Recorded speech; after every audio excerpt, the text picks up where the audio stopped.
In this video, I'll show you how to use a list view in Asana. Once you are on your Asana account, the first step is to head over to the navigation panel on the left-hand side. And from here, you want to choose the fourth option, which is projects. Now, once you are on the project section, you want to head over to the project in which has your list view or in which you want to add a list view to. Let's say I want to do this to my first project, so simply click on it. Once that's done, as you can see here at the top, we have here a list. To add a list view, just simply head over to the right-hand side, click on the plus sign to add a tab, and from here you can add a list. Now, as you can see here, we have a few things within our list. We have an upcoming, to do, doing, done, and redo. Now, this is the name of the section. Each and every section, you can add a task in which your members can do. So from here, let's say at the very bottom, we want to add a new task or a new section. So from here at the bottom, click on Add Section. Once you do that, it will be named as a new section. Let's say we want to name this as our upcoming projects. Once you press on Enter, it will automatically have that as a section. You can also move these sections, and to do that, simply hover your mouse on a section. On the left-hand side, you will see these 6 dots. Simply hold and drag to the area where you want this to be. Now, at the bottom of each and every section, you can add a task. So from here, at the bottom, click on Add Task. And let's say we want to add here a website design number 2 as an example.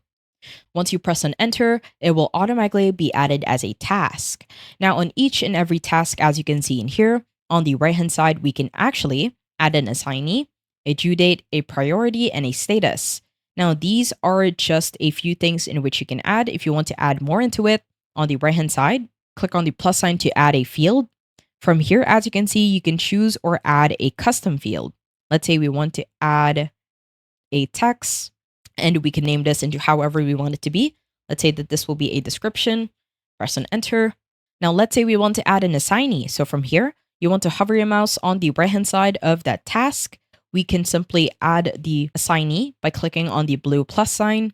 From here, you can add the name or the email of that teammate. Let's say we want to add Jane Doe. Now, on the right-hand side, you can also add a due date.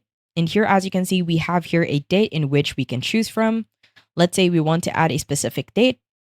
And once you do that, as you can see, it will automatically state that the date is on Monday. Now, at the bottom, you will actually see that we can also add a time as well as set to repeat. If we set this to repeat, we can set a day in which this repeats. Let's say it will repeat on Monday, Tuesday, Wednesday, Thursday, Friday. This means that it repeats every week. At the bottom, you can also choose that it repeats daily, monthly.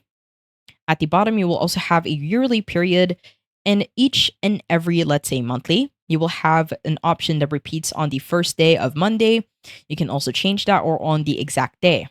Now, on the right-hand side, we have here a priority. This will be the fields for it. We have low, medium, high. You can also edit the options for this. Now, on a single task, if you simply click on it, on the right-hand side, it will actually show you its overview. So at the bottom, you can add a description as well as a subtask for this task. You can also add comments and attachment to this task. Now, on a list view, what you can actually do is set it as a board view. Now, that will look like a Kanban board. So from here, we have here a board view. Now, everything that we have added within the list view will automatically be added within the Kanban view. It is also connected to your timeline. If you have set up your due dates, as you can see here, we have here a task for the timeline view. It will also be the same thing for the dashboard and the calendar if you have set up your due dates. So that is the easiest way in order for you to use a list view. As you can see, it is very easy and very straightforward. I hope you found this tutorial helpful. Please let me know if you have any other questions in the comment section below, and I will try my best to help you out.